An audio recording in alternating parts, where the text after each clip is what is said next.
I get lots of questions about something being wrong with the paint not wanting to go on the surface of the canvas. Well, it might not be the paint at all.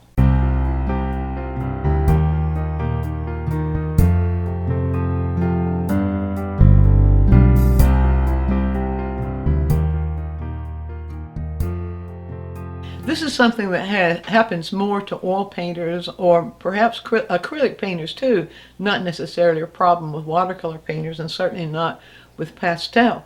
But oil painters are the ones that have been asking me, what am I doing wrong? I can't get the paint to go onto the surface correct, or they get all kinds of problems with textures and things that they don't really want. Well, first of all, there are many, many kinds of painting surfaces, but there's something they all have in common. And that is, if the surface is too dry or too rough, the wet paint just doesn't want to go on there. So I'm going to address the canvas, and this might apply to boards, it might apply to other kinds of surfaces as well. I'm going to address the canvas surface, and this is sheet canvas. It could be sheet canvas, it could be canvas that you cut from a roll, it's primed canvas, or it could be one that is stretched. Now, I want you to listen to something. I'm going to take my fingers, just my fingertips. You hear that? That means the surface is too rough.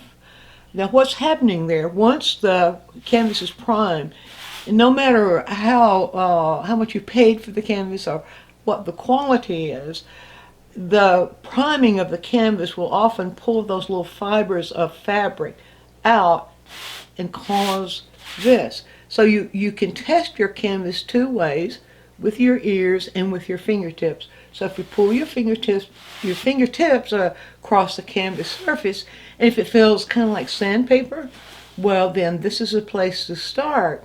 Also, how does it feel on your fingertips? So that's a way to test. First of all, before doing anything, check the canvas surface and be sure that it's smooth enough. Now, here's what you can do. If you have that sound, the sound of sandpaper-ish, when you pull your fingertips lightly across the canvas surface, here's what you can do. You can take a very, very fine sandpaper. This is a 320 grit, and it says rough as you should use, because you don't want to use this to the degree that will go through that priming into the fabric itself, because that breaks the prime, and then it will allow the oil of the paint to seep through into the fabric onto which the gesso, or gesso usually, or the prime is adhering. So here's what you can do. Take this very fine sandpaper and just give it hold it in your hand, kind of flat like that. Just give it a little bit of a rub. It doesn't take much at all. Just a little bit of this. And you can use your own, but don't press really hard. It doesn't take much. Just firm enough to make sort of that noise right there, but not really firm, not really hard. Then, now you've created a dust now on the surface, so you need to remove that dust. Now I've found recently that one of the best ways to remove that dust is this little Swiffer refill. You can buy these Swiffer refills, just the refills themselves. Y'all have seen this on TV, I'm sure. But it's really great for pulling that residue off the canvas surface like that, without causing a whole lot of dust and whatever.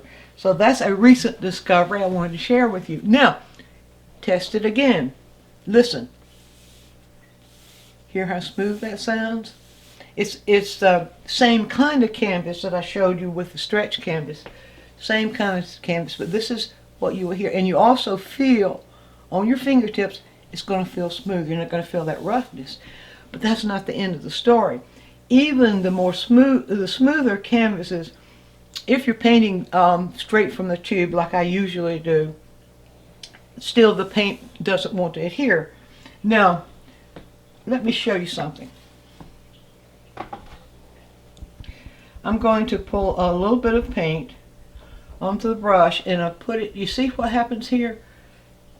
put a little bit more paint on the brush, and you see you get a skip right there in the applications that makes you feel that you got to push a little harder. Now, my solution to that is in this little bottle right here. This is just a fine mist spray bottle. You can get, they're very, very inexpensive. Maybe get them at the drugstore or Amazon or whatever. Be sure it's fine mist. In this bottle, I have a 50-50 mixture of poppy oil and Gamsol. It could also be linseed oil and Gamsol, or I like Gamsol because it's a mineral spirit. It's a solvent. It doesn't have odor. Some people might argue with me on that, but I think we have different kinds of noses and sensitivities. But the reason I like the poppy oil over the seed oil is that poppy oil is very slow drying. And so it's going to give the surface, a kind of a, it's going to lift that tension from the surface so that my paintbrush will go on more smoothly. So here's the way I do that, and it's important that you sort of really follow this. I give it a fine mist. I give the surface a fine mist of the puff, just a very fine mist. Then I go with a lint-free cloth, and this is just a gauze pad. You can buy these things at the drugstore in those big boxes, just a gauze pad. And I like that because it's lint-free. Now, if you're careful, you can also use a Viva paper towel, which seems to be lint-free. But here we're going to lift as much of that off the surface as we can. We don't want that. If it's too wet, then your paint's just going to slide over the surface. It's not going to adhere at all. So if you just rotate that pad, let me get that in a little bit more of a, like this. Let's get as much of that off as we can. And here again, we're going to give it the fingertip test. Now, if I get all that oil, be sure I don't have any oil on my fingers. If I pull my fingertips across that and I look at my fingertips, if they're wet, if they look wet, then there's more of that oil needs to come off. Now what happens here is that the Gamsol mineral spirits thins the poppy oil enough so that you can find mist. That's the only reason for the Gamsol's role. Gamsol evaporates rapidly, so the Gamsol is going to go away. So the poppy oil is what stays here. If we have too much of that poppy oil, then we've defeated our purpose. It's going to totally cause the paint to be too slick. So we keep rotating the lint-free cloth until, and you can stand to the side of it and watch that gloss of the surface disappear. And once again, I'm going to be sure I've got my fingertips dry. Once again, take your fingertips and go over the surface and look at your fingertips. Now, when your fingertips are no longer wet, but just sort of shiny, as they will be, give it a little bit more. This time I'm using the Viva. My experience with Viva paper towels is that it's lint-free. I've heard other artists say that it's not lint-free, so I'll leave that to your choice. So let's give it one more go. All right, I think that's it. Now let's look at the difference. So then if I take my brush and I just use the same, you see how that goes on much more smoothly onto that surface.